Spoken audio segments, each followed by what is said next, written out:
क्या आपने कभी किसी ऐसे खजाने के बारे में सुना है जिसकी तलाश 200 साल से चल रही है, लेकिन आज तक कोई नहीं पा सका? सच में, सोचिए जरा। 1795 में एक लड़का डेनियल मैगिनिस ओक आइलैंड पर घूम रहा था। उसे जमीन पर एक अजीब गड्ढा दिखा। उसने खोदना शुरू किया और हर कुछ फीट पर लकड़ी की मोटी परतें मिली। जैसे जैसे वह खोदता गया, रहस्य गहराता गया। इसे लोग मनी पिट कहने लगे, यानी पैसों का गड्ढा। कहा जाता है कि इस गड्ढे में गहरे नीचे कोई बहुत बड़ा खजाना छिपा है, लेकिन जो भी इसे खोदने गया उसके सामने अजीब बाधाएं आईं, जैसे सुरंगों में पानी भर जाना और अजीब इंजीनियरिंग ट्रैप। सदियों से कई थ्योरीज सामने आईं।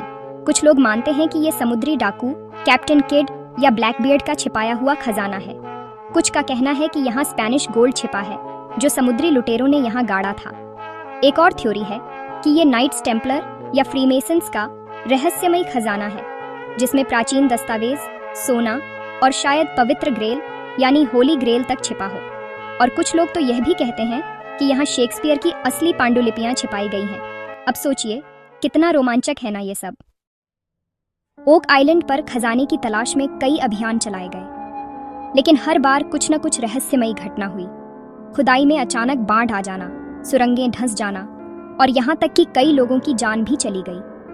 कहा जाता है कि ओक आइलैंड का खजाना तब तक सामने नहीं आएगा जब तक 7 लोगों की बलि नहीं हो जाती, और अब तक 6 लोग मर चुके हैं। सच में ये तो बहुत ही डरावना है। आज ओक आइलैंड एक बड़ा टूरिस्ट स्पॉट है। हिस्ट्री चैनल पर एक शो भी आता है, the curse of Oak Island, जहां खजाने की खोज अब भी जारी है। हाईटेक मशीनें और आधुनिक टेक्नोलॉजी इस्तेमाल हो रही हैं, लेकिन खजाना अब तक रहस्य ही है।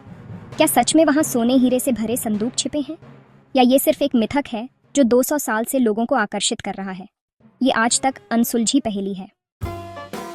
तो दोस्तों, ओक आइलैंड का ये खजाना दुनिया की सबसे बड़ी मिस्ट्री में से एक है। आपको क्या लगता है, यहाँ सच में खजाना छिपा है या ये सिर्फ इंसानों की कल्पना का खेल है? कमेंट में बताइएगा।